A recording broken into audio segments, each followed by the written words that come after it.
오늘은 이런 권사 되게 하소서란 제목으로 은혜를 나누겠습니다. 특별히 권사님 이야기다 보니까 남자들은 잘 들으려고 하지 않을 수도 있겠지만 그렇지 않습니다. 나에게도 주신 말씀이다. 그렇게 기억하시고 하나님의 일꾼에는 남자 여자 구분이 없죠. 그렇지만 또 여성 일꾼들에게 주신 메시지이기 때문에 특별히 여성들은 더욱더 잘 들으시길 바라고, 나는 은퇴를 했는데 이런 생각을 갖지 마시고, 하나님 나라 갈 때까지 은퇴는 없습니다. 우리가 만 70세가 되면 직분의 은퇴는 있지만 하나님 앞에서 어떻게 은퇴 이야기를 꺼낼 수가 있겠어요. 우리가 천국 가는 그날까지는 하나님의 일꾼임을 기억하시고 이 말씀 붙들고 오늘도 승리하며 살아갈 수 있기를 바랍니다. 기독교 신자라면 한국 대학생 선교회, 즉 CCC를 모르는 사람은 없을 겁니다. 따라서 우리나라에 CCC를 세운 고 김중곤 목사를 모르는 분들도 없으리라 생각을 해요. 고 김중곤 목사는 김대중 정부 시절 당시 대통령조차도 사석에서 자신이 감히 함부로 이렇게 그분의 이야기를 이렇게 헛되이 들을 수 없다. 그분이 이야기하면 무시할 수 없다. 대통령이지만 이렇게 이야기를 했던 교계의 큰 어른입니다. 한경직 목사님만큼 유명하신 분이 바로 고 김준곤 목사님이세요. 또한 중앙성결교회 담임 목사를 역임하셨고 성결교단의 총회장을 역임하신 한국 교계의 거목인 고 이만신 목사를 모르는 분들도 없을 거예요. 거기에 더하여 내적 치유와 기독교 상담에 조금이라도 관심이 있는 분이라면 정택이 치유상담대학원 대학교 총장을 아실 겁니다. 여러분, 이 세 분은요, 기독교계에서 대단히 유명하신 분이에요. 고인이 되신 분도 있고 지금 생존하신 분도 계십니다. 그런데 놀랍게도 이분들 모두 가장 존경하는 인물로 고 문중경 전도사님을 이야기합니다. 이 여성이 과연 누구이길래 그렇게 위대한 하나님의 큰 종들이, 목사님들이 가장 존경한 인물로 이 문 전도사님 이야기를 할까요? 실제로 고 김중곤 목사는 생전에 이런 글을 남겼어요. 내 삶과 신앙에 가장 큰 영향을 준 분이 바로 순교자 문중경 전도사님이다. 전도사님은 내가 초등학교 시절 외롭게 사시던 어머니를 위해 나룻배를 2번씩이나 갈아타고 찾아오시곤 했다. 한아름의 과자 선물과 함께 나를 껴안고 간절히 기도해 주시던 기억이 새롭다. 문 전도사님이 특유의 아름다운 음성으로 희망가나 천당가를 부르면 동네 안악들이 모이기 시작했고 이때부터 일장 전도가 시작되었다. 내가 신학교를 졸업하고 몸이 약해 전도사님이 사역하던 섬에서 약 3개월간 지낸 적이 있다. 교회와 사택은 가난하고 갈 곳 없는 이들의 휴식처였다. 밤낮을 가리지 않고 이곳저곳을 다니며 아기를 받고 병을 치료해주고 사랑이 가득 담긴 기도를 아끼지 않았다. 일제시대에 장티푸스가 나돌아서 많은 사람들이 죽어갔고 심지어 가족도 환자 곁에 가지 않은 가운데 전도사님은 나는 죽어도 홀몸이니 부담이 없다라며 환자를 돌본 이야기는 유명하다. 순교 1주년이 된 전도사님의 환갑날 장례 추모식장에는 그녀에게 도움을 받은 수많은 사람들이 모여들어서 당시 김구 선생 장례식보다도 더 많은 추모 인파가 모였다라는 이야기가 나오기도 했다. 여러분, 김구 선생님 아시죠? 그분의 장례 때보다 더 많이 모였대요. 일주기 행사 때. 추모와 사랑과 존경을 전도사님의 영전에 드린다. 고 김중곤 목사님이 생전에 이런 이야기를 하셨습니다. 실제로 초기 한국 기독교 역사를 보더라도 한국의 수많은 순교자 가운데 여성 순교자는 손에 꼽을 정도로 적습니다. 그 이유는 순교자가 집중적으로 나온 일제시대나 한국전쟁 당시는 여성이 사역자로 활동하는 경우가 극히 적었으며 남존 여비 사상이 지배적이라 여성의 활동 영역이 매우 제한되고 또 인정받지 못했기 때문이에요. 이 가운데 성결교단의 문중경 전도사의 경우는 여성 사역자로서 성결교를 대표하고 있을 뿐 아니라 그녀의 헌신적인 사역과 활동이 순교 70년이 지난 지금까지도 많은 교회와 성도들에게 귀감이 되고 있습니다. 이 전라남도 신안군에 있는 한 섬에 이 문중경 전도사님의 기념관이 있는데 1년에 기독교 신자들이 50만 명이 모인대요. 코로나 전에는 기독교의 성지죠. 이 한 여종의 그 순교관에, 기념관에 어찌 그리 많은 사람들이 모인단 말입니까?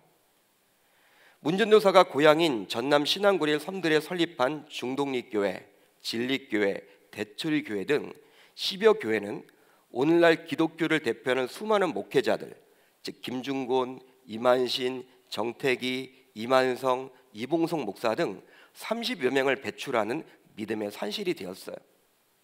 한마디로 그녀의 복음 전파에 대한 열정과 헌신, 그리고 사역은 섬을 중심으로 한 호남 선교의 한 축을 이루고 있다고 해도 과언이 아닙니다. 전남 신안군 암태면 수곡리의 작은 섬에서 출생한 문중경은 어려서부터 총명하고 부지런해 주위의 칭찬과 기대를 한 몸에 받았다고 합니다. 그러나 서당에서 글 공부를 하고 싶어 했으나 부친의 반대로 뜻을 이루지 못했고 1908년 17세의 나이에 신랑의 얼굴도 모른 채 중매 결혼을 해야만 했어요. 17세의 나이에. 그렇지만 서로 마음이 합하지 않는 결혼은 두 사람 모두에게 고통이었습니다. 행복해야 될 그 결혼 생활이 고통이었다라는 거예요. 외지를 도는 남편은 아내를 돌보지 않은 채 목포에 소씨를 두고 자녀까지 낳고 살았기 때문에 문중경은 이때부터 자신은 남편이 있는 생과부다. 여러분, 여성으로서 얼마나 힘들겠습니까? 남편이 있는데 자기는 돌보지 않고 자기는 사랑해주지 않고 외지에 나가서 벌써 소씨를 두고 자녀들을 두고 살고 있으니 생과부죠. 여러분, 남편이 있는 생과부라며 자신의 신세를 한탄하며 지내야만 했어요. 그러나 며느리로서 시부모를 극진히 모셨고 형제간의 우위를 돈독히 하는 데에는 한치의 어긋남이 없었어요. 그리고 남는 시간을 시부모님의 허락을 얻어 국문을 깨우치고 한문을 공부하는 데 할애했습니다.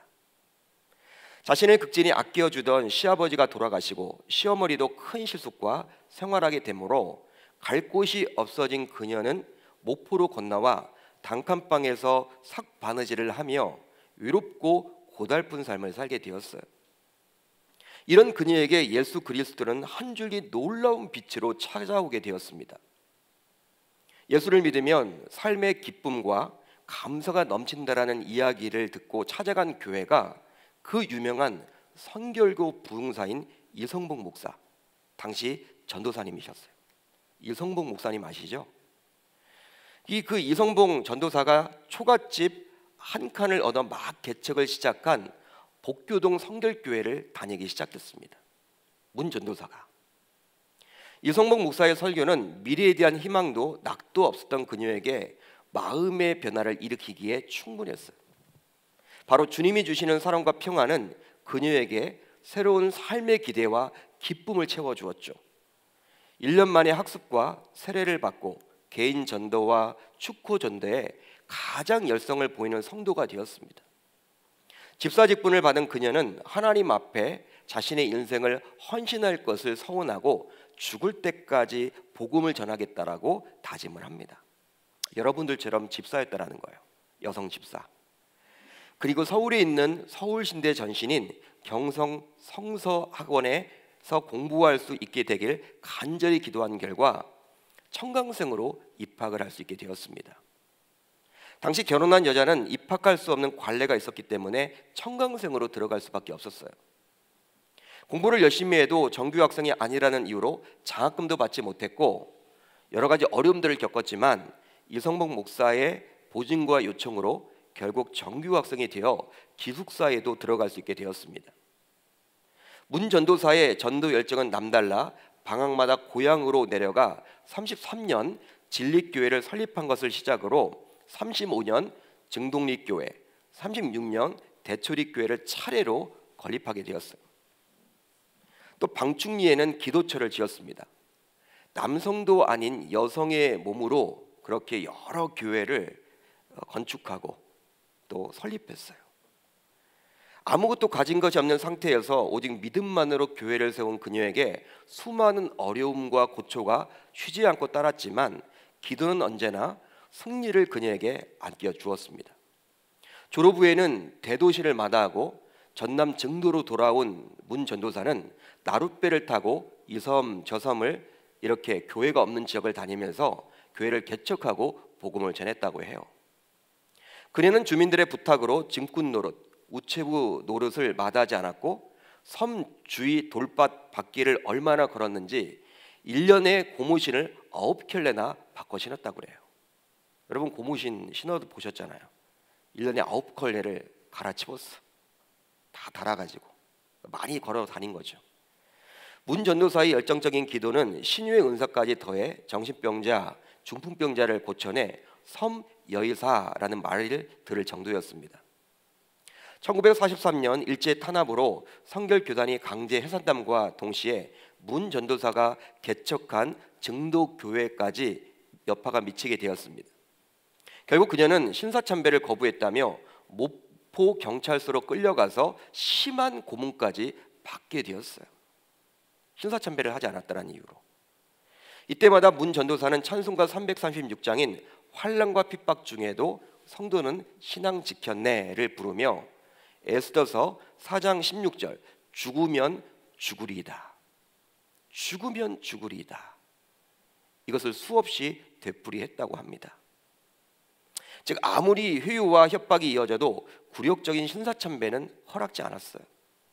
그런데 해방 후 공산당을 따르는 좌익들의 활동은 이 작은 섬까지 영향을 미치게 되었습니다.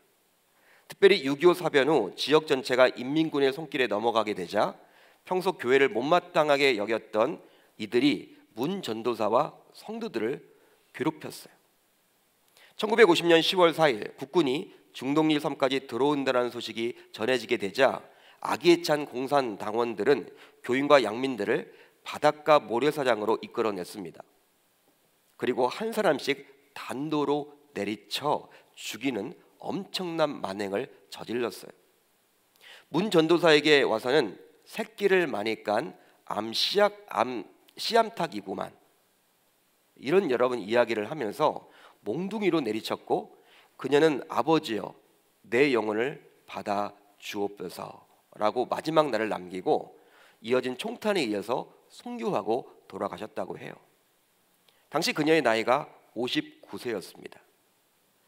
이 사실은 옆에 있다 구서 일생으로 살아난 수양딸 백정희 전도사에 의해서 알려지게 되었죠. 문 전도사의 헌신과 사역은 한 알의 미랄이 되어서 30배, 60배, 100배 열매를 거두게 되었습니다. 우리들은 보통 손양원 목사님, 주기철 목사님의 그 순교는 잘 알지만 이 문준경 전도사님의 그 순교에 대해서는 잘 알질 못해요. 그녀도 여러분 동일하게 순교를 했다라는 거예요. 즉 그녀가 흘린 피는 영원히 시들지 않는 꽃으로 우리 곁에 남아 있습니다. 여자의 몸으로 결혼을 했지만 사랑을 받지 못하고 온갖 어려움을 겪었지만 기도를 통해서 하나님께서 부어주신 그 은혜로 이겨내었던 문준경 전도사님의 이야기는 저와 여러분들에게 많은 것들을 시사해 주고 있어요. 바로 우리는 문 전도사에 비해서 많은 것들을 갖고 있으면서도 감사할 줄 모른다는 것과 힘들고 어려울 때 기도해야 함을 잊고 지냈다는 사실이죠. 여러분 그녀의 삶이 얼마나 비참했겠습니까? 결혼까지 했는데 남편과의 불화로 인해서 남편이 살아있는데도 불구하고 과부처럼 지내야 했으니 여러분 여자로서는 얼마나 비참하겠어요. 보통 사람들 같으면 그런 때 자신의 삶을 한탄하며 지낼 텐데 이 복음을 듣고 완전히 180도 달라진 그녀의 인생, 하루도 기도하지 않으면 살아갈 수가 없다, 그렇게 외쳤던 문 전교사님의 그러한 외침이 저와 여러분들에게 큰 도전을 주고 있지 않습니까? 저는 우리 교회에도 문 전도사님과 같은 여신도들이 많아지기를 소원합니다. 문 전도사님은 본래 불신 가정에서 태어나서 복음을 몰랐지만 후에 복음을 듣고 성령의 불로 뜨겁게 된 여종이었어요. 남편이 있었지만 실제로는 생과부로서 평생을 지내야만 했던 많은 사연을 가지고 있었지만 문 전도사님은 매일매일 기도로 자신의 어려움을 이겨내었습니다. 우리 교회에도 이런 여종이 많아지므로 우리 교회에도 하나님 나라의 일꾼들이 날마다 늘어날 수 있기를 우리 주님의 이름으로 축원합니다. 축원합니다. 우리가 계속해서 살펴보고 있는 초대교회의 모습은 지금으로부터 약 2000년 전의 교회의 모습이에요. 따라서 당시는 남성 중심의 문화였기에 여성들의 인권은 전혀 보장받지 못했으며 교회 안에 여성들이 있긴 했지만 전혀 사역과 직분과는 상관이 없을 것이라고 생각하곤 합니다. 그 당시 사회적인 흐름이 그러니까. 그러나 오늘 보면 11절을 보세요. 11절을 보면요, 꼭 그렇지만은 않았던 것처럼 느껴집니다. 11절을 같이 읽습니다. 시작. 여자들도 이와 같이 정숙하고 모함하지 아니하며 절제하며 모든 일에 충성된 자라야 할지니라. 11절은 여자들로 시작을 하죠. 이 구절에 나와 있는 여자는 앞뒤 문맥을 통해서 살펴볼 때 집사의 아내를 이야기하는 것이라고 주장하는 학자들도 있어요. 맞는 말 같습니다. 또 어떤 학자들은요, 여자 집사를 말하는 것이다 라고 보는 학자들도 있습니다. 사실 어떤 주장을 만족시킬 만한 충분한 증거가 본문에는 나와 있지 않아요. 그렇지만 분명한 것은 초대교회 때에도 여자들이 교회의 사역에 적극적으로 동참했다는 사실이죠. 따라서 사역에 적극적으로 동참하는 여성들의 자질도 분명히 있음을 우리가 생각해 볼 수 있는 거예요. 여러분, 당시 문화는요, 남성 중심의 문화였습니다. 남성들이 모든 것을 다 처리했어요. 사회 분위기는 그랬어요. 그러나 교회만큼은 달랐다라는 거예요. 2000년 전에도 교회에서는요, 여성들이 사역을 했다라는 거예요. 또 직분도 가졌다라는 거예요. 그걸 여러분 우리가 생각해 볼 수가 있는 것이죠. 그러기에 오늘 본문은 교회에서 적극적으로 사역하는 권사님들의 자질 혹은 여자 집사님들의 자질에 대해서 말하고 있다라고 우리가 생각해 볼 수 있는 것이죠. 그렇다면 어떤 자질을 갖춘 분이 여성 사역자인 권사로 세워지면 좋을까요? 사도 바울은 크게 소극적인 자질과 적극적인 자질로 구분을 지어서 이야기를 합니다. 우선 소극적인 자질을 살펴보도록 할게요. 바로 정숙한 자여야 했습니다. 정숙한 자여야 했다. 디모데 전서 3장 11절을 보면 이렇게 나와 있죠. 여자들도 이와 같이 정숙하고. 여러분 8절을 보세요. 어제 우리가 살펴봤지만 8절을 보시면 집사 자질을 말하더라도 남자 자질을 말하면서도 바울은 정중해야 된다, 이런 여러분 말을 했습니다. 8절을 보시면 나와 있죠. 이 8절에 나와 있는 정중하고가 11절에 나온 정숙하고와 같은 단어를 쓰고 있다는 거예요. 헬라어가 같습니다. 번역은 이렇게 다르게 되어 있지만 헬라어 원어는 같아요. 즉 직역하게 되면 단정해야 한다, 이런 뜻이에요. 단정해야 한다. 그러니까 여성 사역자는, 권사님은 단정해야 한다. 보통 우리들은 단정함 하면요, 옷차림 즉 복장만을 떠올려요. 단정한 복장. 그렇지만 이 구절에서 단순히 그런 뜻만이 아니라 주변에서 존경을 받아야 한다는 뜻이에요. 원어를 보게 되면요, 존경받는 사람이 되어야 한다는 거예요. 한마디로 단정한 옷차림, 언행 일치, 교회 안과 교회 밖의 모습의 일치 등으로 여러 사람들부터 존경을 받는 분이 권사로 세워져야 한다는 거예요. 여러분, 교회 내에서도 평이 좋아야 합니다. 김 권사님 하면요, 좋은 분, 따뜻한 분, 섬김의 본을 보여주신 분, 이렇게 여러분 존경받는 분들이 세워져야 한다는 거예요. 남자 집사도 그렇고 여자 권사도 그랬고. 따라서 남자 집사이건 여자 권사이건 간에 중직자로 세워지는 분들은 이런 덕목인 정숙함을 갖추어야 할 줄 믿습니다. 믿습니다. 우리 교회가 이런 분들이 많이 세워져야 하는 거예요. 다음으로 모함하지 아니해야 합니다. 여자들도 이와 같이 모함하지 아니하며. 모함하지 아니하며. 독특한 표현이죠. 쉽게 말하면 권사가 되려는 분들은 참소하지 말아야 해요. 모함하지 않는다, 참소하지 않는다 같은 뜻입니다. 그렇다면 참소란 뭘까요? 여러분, 좋은 이미지는 아니죠. 바로 무고한 말로 남을 비방하는 거예요. 여러분 8절을 보세요. 남자 집사를 이야기하면서 일구이연을 하지 말아야 한다라고 이야기합니다. 일구이연을 하지 말아야 된다. 여성 직분자에 한해서는 어떻게 이야기하라는 거예요? 참소하지 말라고 바울은 지금 이야기해주고 있죠. 어떤 의미로 보게 되면 이건 남녀차별처럼 느껴져요. 왜냐하면 참소하는 것이 일구이연하는 것보다 훨씬 부정적으로 비춰지기 때문에. 왜냐하면 참소하는 자는요 바로 기독교인들에게 있어서 마귀의 자녀들이기 때문에. 여러분 성경을 보게 되면 참소하는 자가 마귀 아닙니까? 마귀의 자녀예요, 참소하는 자는. 그렇기 때문에 야, 여성들에게 어떻게 이런 말을 썼을까? 이런 자가 돼서는 안 된다라고 이렇게 강조를 하고 있는 것일까? 혹시 이렇게 차별하는 거 아니야? 하나님도 차별하는 거 아니야? 남성과 여성을? 이렇게 이야기할 수 있겠지만 그렇진 않아요. 이것은 차별로 보아서는 안 되며 창조의 원리로 보아야만 합니다. 실제로 연구 결과에 따르면요, 여성이 남성보다 말을 많이 한다고 그래요. 이건 여러분 실험 결과입니다. 팩트예요. 물론 사람마다 다르지만 보편적으로 보게 되면 여성이 남성보다 말하는 빈도가 높습니다. 한낮에 커피 전문점에 한번 가보세요. 8, 90%는 여성입니다. 무슨 그렇게 할 이야기가 많으신지. 이렇게 말을 많이 하다 보면 말을 옮기기도 쉽고 자연스럽게 말실수도 하게 되죠. 그리고 주로 모여서 자신의 이야기를 하기보다는 제3자의 이야기를 한단 말이에요. 그게 문제가 되는 거예요. 모이면 처음에 그 모임이 좋은 모임이었어도 여러분 나중에 뭐 남의 이야기하는 것으로 흐르죠. 여러분 소위 뒷담화를 하게 된다는 거예요. 따라서 모함하게 되면 사탄의 도구로 쓰임받게 되는 것이기에 여성 일꾼 혹은 권세가 되려는 자들은 악의가 있든 없든지 간에 되도록 말을 아껴야만 하는 거예요.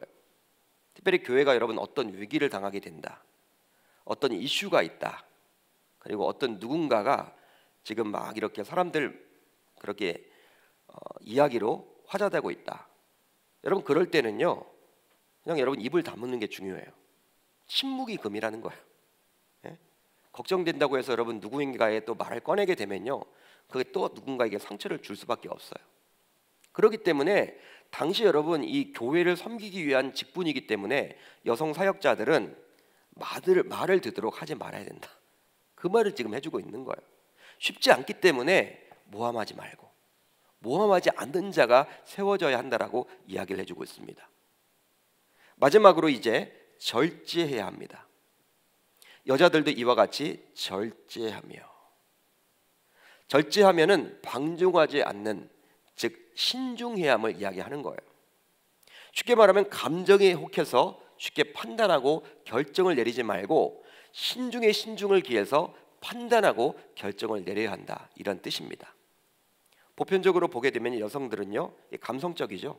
남성들은 이성적이고, 그러다 보니까 어떤 판단과 결정을 내릴 때도 그냥 느낌으로 여러분 하는 경우들이 많아요. 여성 사역자들의 경우에는. 그래서는 안 된다라는 거예요. 교회 일꾼이라 할 수 있는 권사는 그래서는 결코 아니 된다라는 거예요. 매사에 삼가는 자세가 필요하다라고 오늘 본문은 이야기해주고 있습니다. 다음으로 이제 적극적인 자질에 대해서 살펴보도록 할게요. 바로 모든 일에 충성된 자라야 합니다. 우리 3장 11절을 같이 봅니다. 시작. 여자들도 이와 같이 모든 일에 충성된 자라야 할지니라. 아멘. 교회는 많은 사역이 있죠. 많은 사역이 있습니다. 그런데 사역을 하다 보면 주로 몇몇 사역의 장에만 직분자들이 몰리는 경우들이 많아요. 몇몇 사역에만. 야, 저 사역에는 왜 이렇게 일꾼들이 많이 모여 있을까? 그러다 보니 몇몇 사역의 장에는 교회 일꾼이 언제나 또 부족해요. 따라서 권사가 되려는 분이라면 교회의 요구에 순종해서 어떠한 사역이든지 충성해야만 합니다. 실제로 모든 일에 충성된 자가 되어야 한다고 말씀하고 있죠. 여러분 3장 11절 보세요. 모든 일에 충성된 자라야 할지니라. 자기가 선택하는 게 아니라는 거예요. 권사 정도가 된다고 하면요 이제 교회에 필요가 있잖아요. 좀 섬겨주십시오라고 이야기를 하면요, 그 사역을 하셔야 돼요. 자기가 싫어도 해야 돼. 쉽게 말하면 자기가 하고 싶은 일만 해서는 아니 되며, 자신이 하고 싶지 않아도 교회가 자신에게 맡긴다면 충성스럽게 봉사를 해야만 합니다. 실제 그런 자세를 가진 분이 권사로 세워져야 한다라고 바울은 지금 권면해주고 있는 거예요. 따라서 권사 정도 되실 분은 교회에서 여러 가지 사역을 해봐야만 해요. 식당에서 봉사도 하실 수 있어야 합니다. 그것만 하라는 게 아니에요. 때때로 식당에서 봉사도 하실 수 있어야 돼. 나는 그거 잘 못한다. 그래서는 안 된다라는 거예요. 또 찬양대에서 찬양도 해봐야 돼요. 교사로도 섬겨봐야 돼. 또 예배 안내팀에서 사역하기도 하고, 전도팀에서 전도도 해봐야 되고, 기도팀에서 중보기도에도 동참을 하실 수가 있어야 돼요. 또 사랑 목자로 섬길 수도 있어야 되는 거예요. 새가족부에서 섬길 수도 있어야 하는 것이죠. 그러니까 여러분, 권사가 되면요, 멀티가 되어야 하는 거예요. 어떤 전문성, 그것도 중요하겠지만 모든 사역을 해보셔야 하는 거예요. 왜? 교회 돌아가는 것을 알아야 하기 때문에. 즉 다양한 사역을 충성스럽게 감당해야 합니다. 그래서인지는 몰라도 사도 바울은 이렇게 권면을 하고 있습니다. 사람이 마땅히 우리를 그리스도의 일꾼이요 하나님의 비밀을 맡은 자로 여길지어다. 그리고 맡은 자들에게 구할 것은 충성이니라. 할렐루야, 할렐루야. 참 아멘이 여러분 쉽지 않죠. 그러나 아멘 하셔야 돼요. 말씀이기 때문에. 저는 소망합니다. 바로 우리 계명교회에는 이런 여성 사역자들이 점점 많아질 수 있기를 우리 주님의 이름으로 축원합니다. 그렇다면 여성 일꾼이라 할 수 있는 권사는 가장 기본적으로 어떤 사역을 해야만 할까요? 여러분, 어떤 사역을 해야만 할까요? 하나님이 기뻐하시는 사역이 뭘까요? 바로 기도하는 자리를 지켜야만 합니다. 이게 가장 중요해요. 예수님이 부활 이후 승천하신 후에 이제 초대교회가 생겨나게 되었어요. 사도행전 1장을 보게 되면 소위 마가의 다락방에서 주의 문도 120명이 모여서 합심으로 기도를 합니다. 결국 그곳에서 오순절 성령을 받게 되는데, 그런데 의미 있는 구절이 있어요. 바로 다음의 구절인데요. 한번 같이 읽습니다. 시작. 들어가 그들이 유하는 다락방으로 올라가니 베드로, 요한, 야고보, 안드레와 빌립, 도마와 바돌로메, 마테와 및 알페오의 아들 야고보, 셀로딘 시몬, 야고보의 아들 유다가 다 거기 있어 여자들과 예수의 어머니 마리아와 예수의 아우들과 더불어 마음을 같이하여 오로지 기도에 힘쓰더라. 여자들과 예수의 어머니 마리아와 더불어 마음을 같이하여 오로지 기도에 힘쓰더라. 그곳에는 베드로, 요한, 야고보를 비롯한 주의 제자들, 예수님과 공생의 사역을 함께했던 주의 제자들뿐만 아니라 여자들과 예수의 어머니 마리아도 함께 모여서 기도했다라는 거예요. 이걸 여러분 기도해주고 있습니다. 기록해주고 있습니다. 성경에 이것을 기록해주고 있다라는 거예요. 이것은 우리로 하여금 무엇을 생각하게끔 합니까? 바로 초대교회 때부터 여성 일꾼들도 기도사에게 적극적으로 동참했음을 알 수 있는 거예요. 기도하는 데는요, 남녀 차별이 없습니다. 주님의 공생애 때 같이 참여했던 주의 제자들의 이름, 여러분 베드로가 얼마나 대단한 인물입니까? 요한이 얼마나 대단합니까? 야고보가 여러분 얼마나 대단한 사람입니까? 그런 사람들과 동일선상에 기록을 해주고 있다는 것은 무엇이냐면 여성들이 기도했다라는 거예요. 그만큼 하나님께서 인정해주고 있다는 거예요. 기도하는 그 장면을 기뻐 받아주고 있다는 거예요. 그 유명한 오순절 성령 대강림 때에도 여성들이 합심으로 기도하고 성령의 능력을 받았음을 이야기해주고 있는 거예요. 실제로 사도행전 12장을 보십시오. 당시 유다의 헤로당은 요한의 형제인 야고보를 죽여버렸습니다. 야고보가 순교를 당하게 되었어요. 또한 베드로를 잡아서 옥에 가두고 죽이려고 했죠. 한마디로 이로 인해서 성장 일로에 있었던 예루살렘 교회, 초대교회였던 예루살렘 교회는 큰 위기를 당하게 된 거예요. 교회가 여러분 어려워지게 된 거예요.